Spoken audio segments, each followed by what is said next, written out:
Alors, bonjour les amis, la suite de la vidéo d'hier sur toutes les séries de science-fiction des années 70, 80, 90. Je vous avais parlé hier des années 70 et du peu d'informations qu'on avait à part la télévision et euh, les bandes dessinées. Vous aviez les bandes dessinées des années 70, vous aviez Strange qui avait été édité par les éditions Lug, qui reprenait en fait les comics Marvel. Et dans ces comics Marvel, bon, il y avait un peu de tout et n'importe quoi. C'est des super-héros principalement qui se battaient contre des méchants et fallait trouver tous les mois de nouveaux méchants. C'était Stan Lee et Jack Kirby qui avaient créé principalement les super-héros Marvel. Pourquoi je vous en parle? Parce qu'il y avait une série qui n'a pas du tout marché, ça s'appelait les X-Men.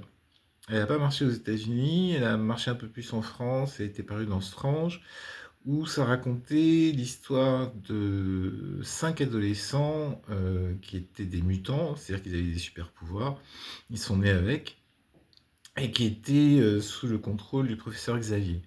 Le professeur Xavier, c'était un type chauve sur un fauteuil roulant, et qui possédait des pouvoirs mentaux.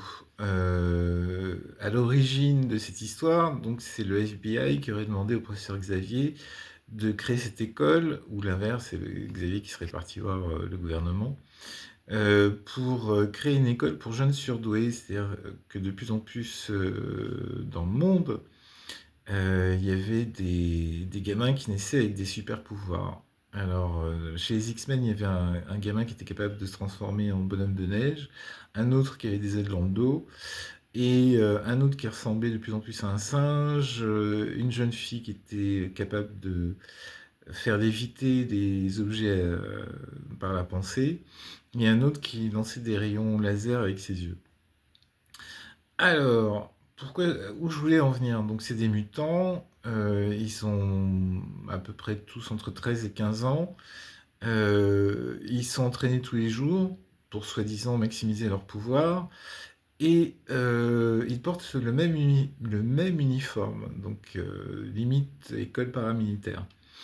Évidemment, Stanley a gommé cet aspect-là. Pour lui, c'était de jeunes adolescents qui avaient besoin d'être pris en main parce qu'ils n'arrivaient pas à contrôler leur pouvoir.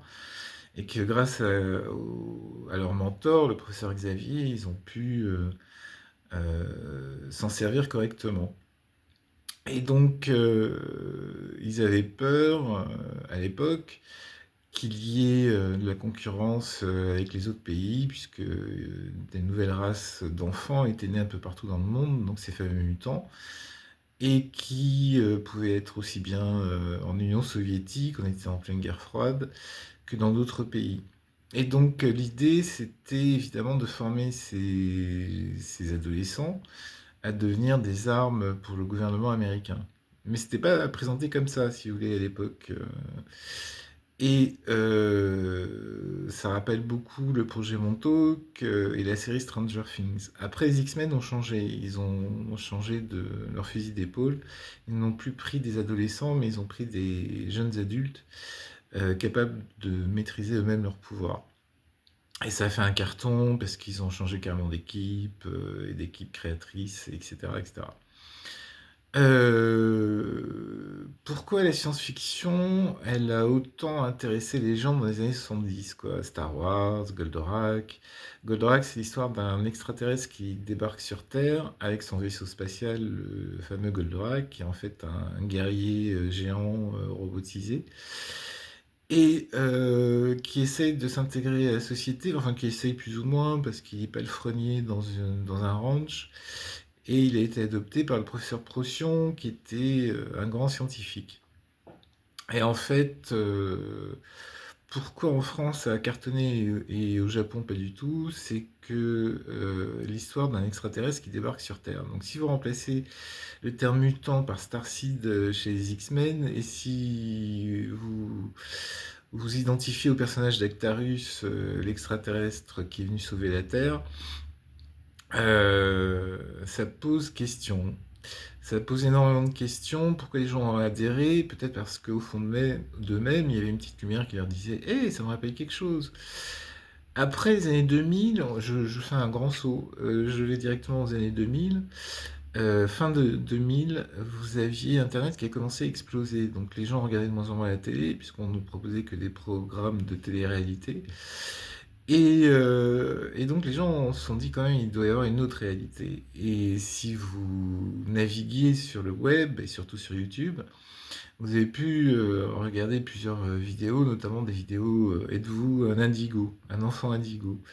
Alors, indigo, c'est l'ancienne appellation de Starseed, c'est-à-dire que ça veut dire à peu près la même chose, sauf que maintenant le terme indigo est rentré dans le langage commun pour parler des enfants difficiles, un peu difficiles à cataloguer, à canaliser, etc., quoi. Donc c'est des enfants très particuliers qui ont une autre vision de la réalité.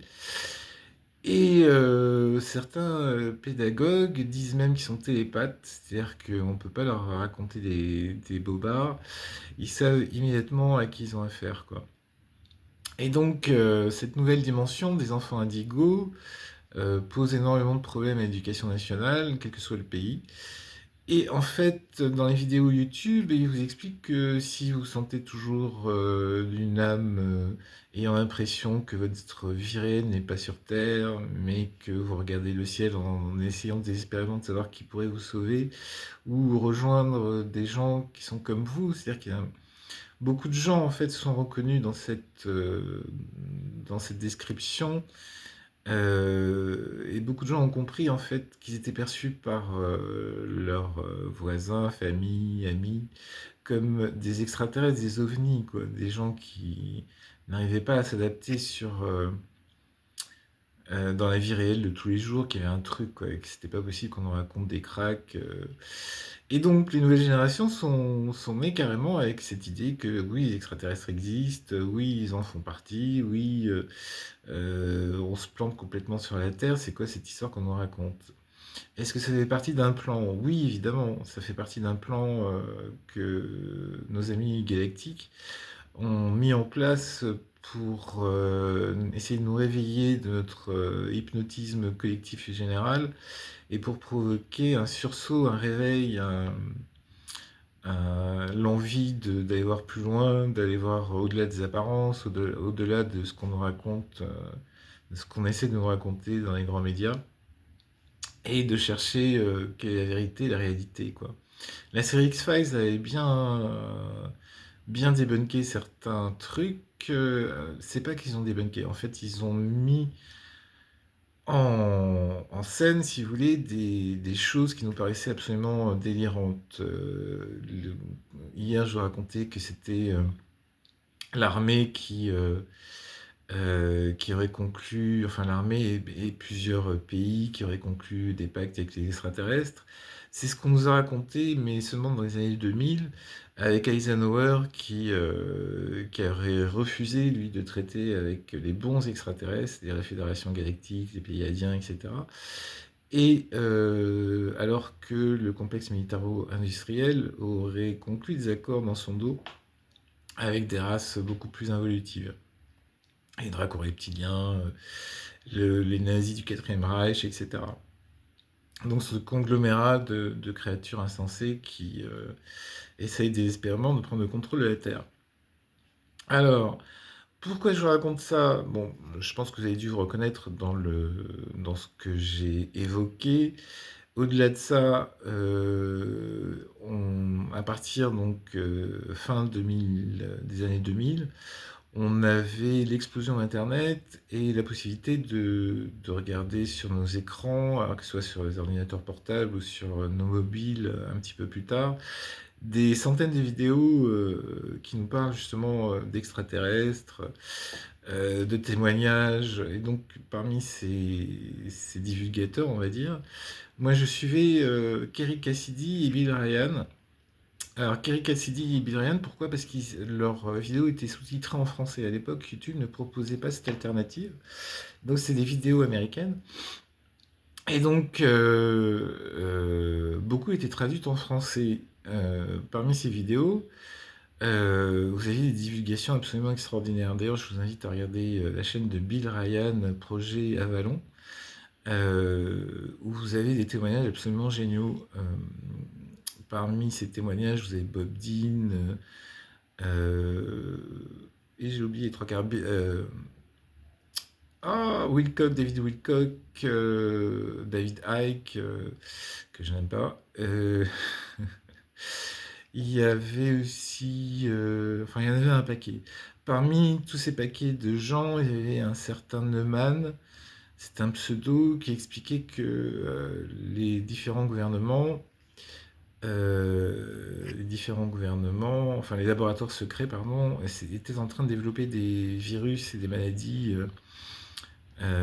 transmissibles, extrêmement contagieuses. Et lui, ce qu'il donnait comme remède efficace, c'est de prendre tous les jours la vitamine D3 contre tous les virus. Donc moi, c'est ce que j'ai fait en fait, hein. J'ai suivi ça pour le Covid. Je continue à en prendre parce que notre corps en fait ne capte plus la lumière du soleil, c'est-à-dire qu'il ne fabrique plus automatiquement et autant de vitamine D qu'on devrait produire.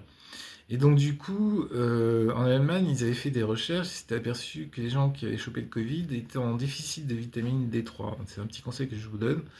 Donc si vous pouvez vous en procurer tous les jours, c'est en vente libre dans toutes les pharmacies et parapharmacies, bah faites-le, n'hésitez pas. Si vous voulez, il y aura, même si vous êtes ensuite au soleil, vous n'aurez pas de soucis par rapport à ça. Bon, Laurent Neumann, je crois qu'il s'appelait. Bref, il y avait Neumann, il y avait Valéry Ouvarov, qui était un scientifique russe et qui parlait de la possibilité de créer des mini-pyramides pour inventer une nouvelle source d'énergie. Il était persuadé que à l'intérieur des pyramides, on pouvait canaliser pas mal d'énergie, l'énergie libre, etc. Il travaillait en étroite collaboration avec Vladimir Poutine. Et il a lâché quelques bombes dans ses interviews où il racontait que, évidemment, ils étaient au courant que les extraterrestres existaient, évidemment qu'ils étaient en contact avec eux, qu'ils se situaient à la frontière avec la Sibérie, qu'ils protégeaient la Russie de tous les météorites qui risquaient d'exploser au niveau des pôles, si vous voulez. C'est-à-dire que les pôles attirent beaucoup les météorites, je ne sais pas pourquoi. Et donc, ils avaient mis en place une batterie de missiles qui permettait, je parle des extraterrestres, qui permettait en fait d'abattre ces météorites avant qu'elles ne fassent de gros dégâts. Donc, ils connaissaient, d'après ces dires, l'existence des extraterrestres avec qui ils étaient en contact. Et ils connaissaient aussi les extraterrestres qui travaillaient avec les Chinois. Et il a dit qu'ils n'étaient pas sympas. Ils étaient même dangereux, ils n'étaient pas bienveillants. Donc ça, c'était en 2009. Voilà pourquoi c'est intéressant. Il y a une vidéo qui circule sur le web où on voit Dimitri Medvedev, celui qui avait fait l'intérim entre deux mandats de Vladimir Poutine, qui expliquait qu'en fait, à chaque nouveau président, on lui donnait une mallette avec la capacité avec des informations sur les ovnis, où on en était, etc. Sauf que Valéry Ouvarov, lui, a dit ouvertement que Poutine était en contact avec plusieurs races extraterrestres. D'ailleurs,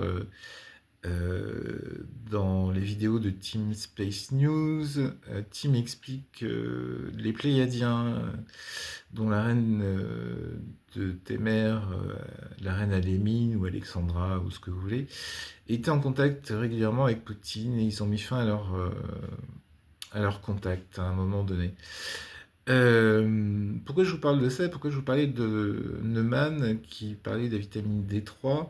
C'est parce que Neumann, lui, disait que les présidents des différents gouvernements, les présidents des États-Unis n'étaient pas au courant de ce qui se passait, des fameux laboratoires secrets, etc., sous le Pentagone, la zone 51, la base de Dulce, Sedona.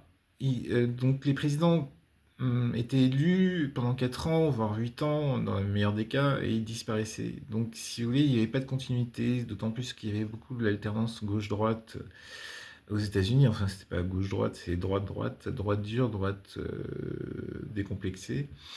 Et donc, il n'y avait pas de continuité au niveau de la gouvernance, et qu'il y aurait donc un gouvernement parallèle, on va dire, qui s'occupe de toutes ces histoires avec les extraterrestres, les avancées technologiques, les expériences plus ou moins bizarres. Euh, et donc, c'est à partir de ce moment-là, si vous voulez, c'est au moment où, si vous voulez, Eisenhower, président des États-Unis, refuse de travailler avec les extraterrestres, que le complexe militaro-industriel, lui, n'a pas hésité une seule seconde à signer avec eux. Pas les bons, les mauvais, évidemment, en échange de technologies. Dans le gouvernement américain, vous avez des entreprises privées qui sont en contrat avec l'État et qui commercialisent, enfin, qui ont fait de la rétro-ingénierie et qui commercialisent enfin, qui ont construit beaucoup de projets secrets, Solar Warden, etc. Bon, ça, on y reviendra. Mais ce que je voulais dire, c'est que à partir de ce moment-là, le complexe militaro-industriel a créé carrément un nouvel État, un État dans l'État, quoi. Ce qu'ils appelaient le Deep State, c'est celui qui se charge en fait des différentes technologies, avancées technologiques, avancées hybridation, biochimique, virus et compagnie. Actuellement, alors pourquoi je vous dis ça? Parce qu'en fait, le président, quand il est élu, n'a pas accès à ces informations. Apparemment, Trump, oui, il a eu accès à ces informations parce qu'il aurait été poussé sur le devant de la scène par les White Hats, les chapeaux blancs, qui sont en fait un ensemble de généraux que Eisenhower avait formés pour être les chiens de garde, on va dire, des États-Unis pour éviter qu'ils partent à la dérive. C'est eux qui sont partis chercher Trump pour son premier mandat et qui ont aidé au deuxième mandat. Euh, Pourquoi ils sont partis le chercher? Parce que ils ont des systèmes de prospective. La CIA diffuse tous les 10 ans, je crois, des prospectives sur l'état des États-Unis et l'état du monde. Et dans ces prévisions, c'est des prévisions parce que les prédictions c'est un peu différent. Ils avaient compris que les États-Unis risquaient un gros schisme à l'intérieur même du pays et que cela pouvait mener à une guerre civile. Et donc les généraux de l'armée américaine avaient très peur de cette possibilité-là et avaient demandé expressément en urgence à Trump de se présenter contre Hillary Clinton. Hillary Clinton qu'il supposait être, avec une partie des démocrates et Obama notamment, la continuité d'Obama et surtout une politique épouvantable, etc. Et ça aussi, on y reviendra. Donc Trump, lui, une fois réélu, il a été très vite. D'après certains insiders comme Jim Decode, qui est un ancien général à la retraite, il explique qu'ils ont fait sauter tous les souterrains des États-Unis. Alors, comme je vous ai expliqué dans d'autres vidéos, il y a beaucoup de souterrains un peu partout dans le monde, et notamment en Iran, sous l'Iran. Toute la Mésopotamie, en fait, est bourrée de souterrains. Et pareil aux États-Unis, énormément de souterrains dans lesquels les l'État profond, on va dire, le Deep State, aurait fait construire des laboratoires de biologie, biochimique, d'hybridation, etc. Et aussi des engins expérimentaux qui leur permettent de vaincre la gravité, de se servir de l'énergie libre, etc. Souvent, certains ovnis que l'on voit apparaître ne sont pas forcément des ovnis extraterrestres. Ça peut être aussi des ovnis de différents pays qui auraient développé des capacités technologiques assez avancées, souvent en faisant de la rétro-ingénierie, en récupérant des vaisseaux extraterrestres qui seraient écrasés et en remontant le fil, quoi. et avec des contrats un peu douteux, avec des races involutives. Voilà, oui, dernièrement, donc, les gens ont senti comme des tremblements de terre sous la base, à proximité de la base 51, qui a enfin été révélée il y a quelques années, alors qu'elle était niée pendant des années. Donc, des tremblements de terre, ce qui pourrait laisser penser que ça serait des explosions, en fait. C'est comme je disais en Iran, et, Israël a senti des tremblements de terre dans toute la région. Et ne sachant pas exactement ce qui se passait, apparemment, l'Alliance galactique, la Fédération galactique ferait sauter en fait des installations sous l'Iran. C'est d'où des explosions, d'où des tremblements de terre que l'on perçoit un peu partout, et donc notamment la zone 51. Quel est le but? C'est de mettre aux arrêts tous les généraux. C'est Gene Decode qui a dit une chose assez drôle. Il disait qu'il n'y a jamais eu autant de généraux aux États-Unis alors qu'il y avait pratiquement plus de guerre, quoi. Donc il ne comprenait pas l'intérêt de ces gens-là, et donc ils ont été mis aux arrêts. Enfin, beaucoup ont été mis aux arrêts. Pour ce qui est des anciens présidents avant Trump, Trump est en train de faire le ménage aussi, de sortir tous les documents. Mais ça, on verra ça dans un autre épisode. En France, on a eu le rapport Cometa, c'est-à-dire que dans les années 90, les pilotes militaires et civils ont commencé à parler, et les scientifiques aussi. Ils ont créé un rapport, le rapport Cometa, parce qu'ils ont vu des objets, des engins extraterrestres, mais ils ne pouvaient pas en parler, parce que dès le moment où ils faisaient un rapport, ils étaient rétrogradés de leurs fonctions, et ne pouvaient plus espérer d'avancement. Du coup, ils se taisaient, mais sous forme anonyme, et certains autres de façon publique, parce qu'ils étaient à la retraite, ont raconté dans un rapport, donc qui s'appelle le rapport Cometa, qui passait sous les radars en France, la possibilité d'une vie extraterrestre. Ils ont présenté ce rapport à Lionel Jospin, qui était à l'époque à la tête de l'État en tant que Premier ministre, mais ministre de la majorité présidentielle, majorité en France, et donc du coup, c'est lui qui prenait les décisions. Il était parti le voir, et Lionel Jospin a dit: ah oui, c'est un très gros problème, et puis rien ne s'est passé. Tout, est, tout a été enterré, et puis voilà. Ce qui veut dire que si vous avez regardé l'interview de Kevin Longo avec une certaine Anna, Anna, c'était un pseudonyme, c'était un agent, enfin une militaire, qui parlait aussi de couches beaucoup plus profondes, d'abord physiquement, puisque ça serait sous la terre en France, et ensuite d'un État dans l'État, c'est-à-dire que les présidents français ne sont pas au courant de ce qui pourrait se passer au niveau ovni extraterrestre, etc. Ça ne les regarde pas, ça ne les concerne pas. Et de toute façon, le fait qu'ils changent à chaque fois de majorité peut poser des problèmes pour la sécurité. Pour la sécurité. Du coup, il y a aussi une forme d'état profond en France. Est-ce que c'est le même état profond que les États-Unis? Est-ce que c'est dans le même état d'esprit? Je ne sais pas, je pense pas.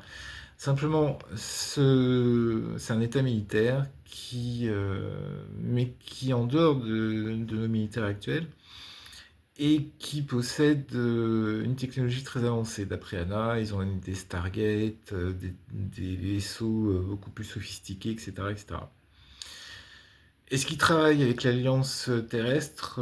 Il y a des chances, puisque la France faisait partie de cette alliance terrestre entre les États-Unis, l'Union soviétique et l'Italie, je crois, et qui bossaient ensemble, ce qui aurait donné le programme Solar Warden. Et c'est pour ça que on a des gens comme David Rousseau, Jean-Charles Moyen, qui ont témoigné de la collaboration des États-Unis et de la France. Ils sont venus les chercher en France pour pouvoir, comme les X-Men, comme je vous racontais, c'est-à-dire que ils ont été à l'école, ils ont carrément raconté ça, qu'ils ont été pris en main dès l'âge de 10 ans à peu près. Ils ont fait des classes avec des amis extraterrestres, où on leur a appris plein de choses, certainement se servir de leur pouvoir.